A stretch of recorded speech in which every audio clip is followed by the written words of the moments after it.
Hi YouTube, hi baby, welcome to my channel. So I am in a sauna in in the north of Norway. This is where my family's from, and I'm born and raised in Oslo and Asker, but my family's here, so I'm here visiting and healing and chilling before I check into rehab next week. I want to talk about me quitting OnlyFans. Wow. Let me tell you the backstory. First of all, why did I start OnlyFans and how has it been, and why am I quitting after 4 years of making porn?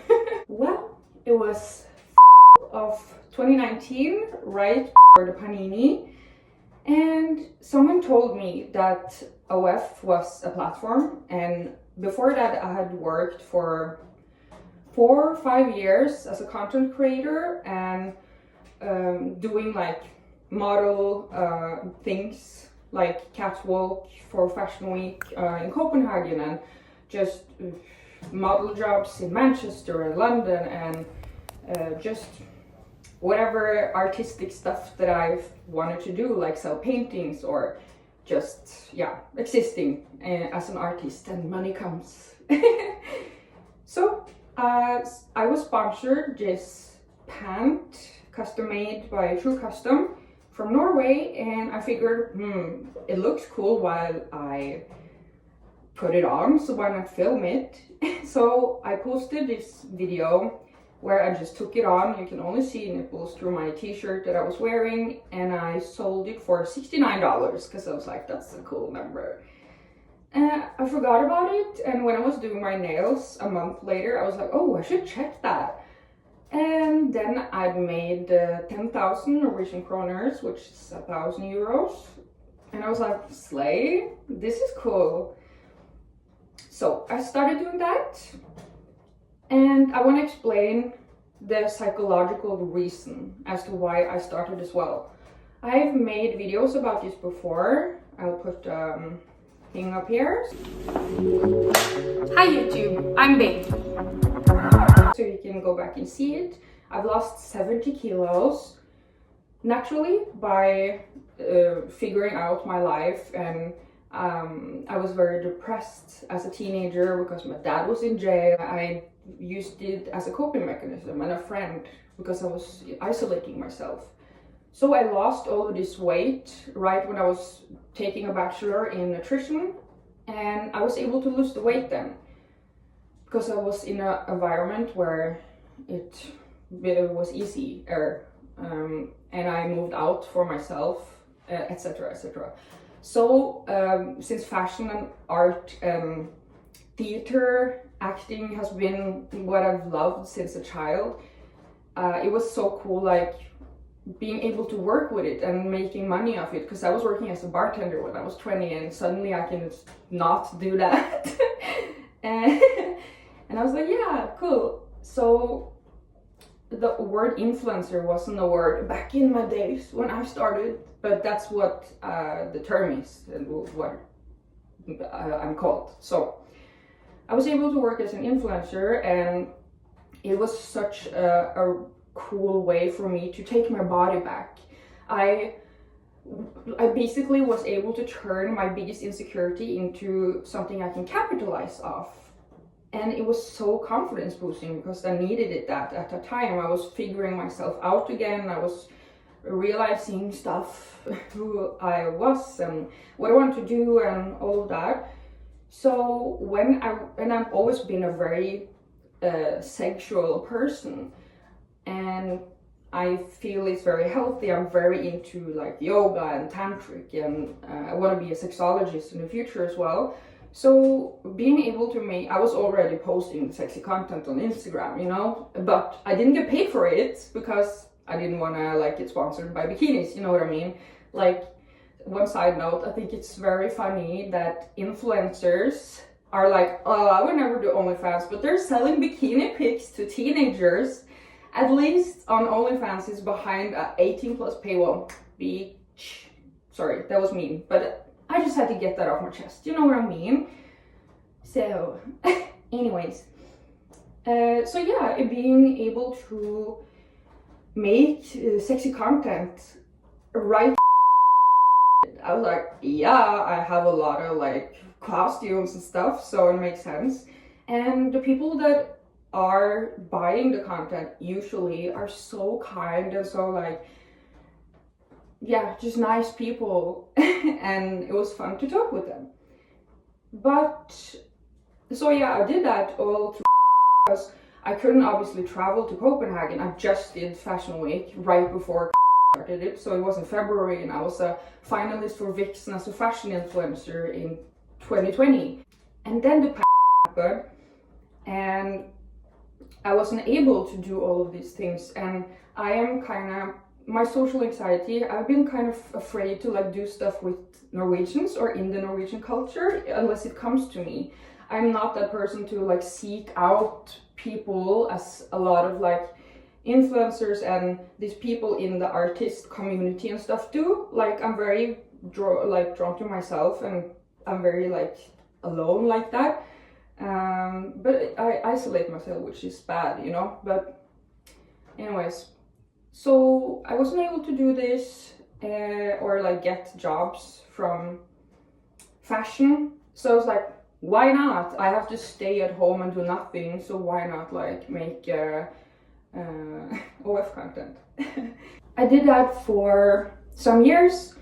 The problem though is I became labeled as an OF artist. I wasn't an influencer anymore, I was a sex worker, which is fine, and I was, and I am, and I love it because it's fun and it's been good for me. But now after I am 53 days sober, I kind of like woke up. I realized that I don't wanna, or I don't need to validate myself through the opinions of men anymore. It doesn't give me the input that I need anymore. I need my brain to be shown, and I need to get feedback from other people interested in art and fashion again. That's what my interest is now. So yeah, I became sober, and then I realized I checked out all of my previous content, and so many videos I am drunk, you know. And then I realized like, wow, I actually started drinking to like gain confidence to make a lot of content. And I know this is interesting because another girlie that I know that quit, she told me the same. When I told her this, she was like, yeah, exactly same. That's why I quit. Because in the start, like how I like developed a drinking problem is you go to photo shoots and everything is fun. It's a party, events, la la. Oh, free champagne, free. You go to Fashion Week, everything is free. Wow, you know. And that makes you associate alcohol with having fun and socializing. And it was also like an eating disorder thing for me, because then if I skip dinner and I go out and drink, then I can drink more, and I will not get or I will get drunk faster, and the calories that I drink will be converted into like running around and like doing stuff. So yeah, realizing this and seeing just myself kind of being, I saw myself being not what I want to show people anymore. So I stopped selling these videos. I only made content with myself and with some girls sometimes. I post content as I've been doing, like using it as a sexy Instagram, and I still sell a lot of these videos that I think are really good. So I am quitting OnlyFans, and I wanted to tell this video because this will be a news article in Aftenposten very soon. So I wanted to tell my part of the story more in depth. Another thing that kind of confirmed this is Aftenposten. They asked me, because 2 years ago I was at Elvebakken videregående skole, shout out, for this what's it called, panelsamtale. Put it here, editing Helene.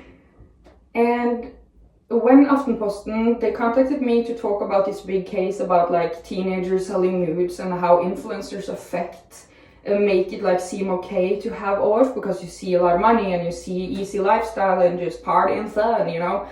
But they wanted me to like show that I'm shooting content and like be sexy and stuff. But I was like, when they came, I was like, you can watch me make matcha and you can see me do yoga, and we should talk about this. This is because I've quit, or I am quitting. I'm not posting and being that person, and I'm not promoting what I've realized that I've done, because they quoted me, or they quoted like another person talking about me from that panelsamtale, and he said like, oh, it seems like she kind of like promoted it and made it seem good, and like a lot of people got interested in it. I was like, no, I didn't mean to, because that year I was on my way to rehab. I was not in the right mind space at all. So I'm very sorry that like I promoted it, because for me as a grown woman with my frontal cortex developed, I made the conscious decision, even though I was on stuff that made me go into rehab. Me as a developed woman, I could make the decision to start doing it, and it makes sense for me to go from influencer to OF. But if you are 16 and considering doing OF, I think it should be a 25-year age limit, because your frontal cortex isn't developed. You don't have the consequence thinking in your brain yet, and it made me so sad to see that. Yeah, I see the lifestyle that becomes appealing to people, the same as a lot of kids want to be YouTubers and stuff. So I was happy that I could talk about that in Aftenposten, and I wanted to talk about it here, because now I want to do YouTube. I have a podcast planned, and I want my brain to be shown, because I don't need to stop relying on my body.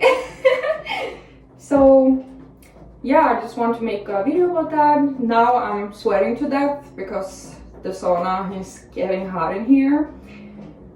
So yeah, YouTube is my new platform, and woohoo!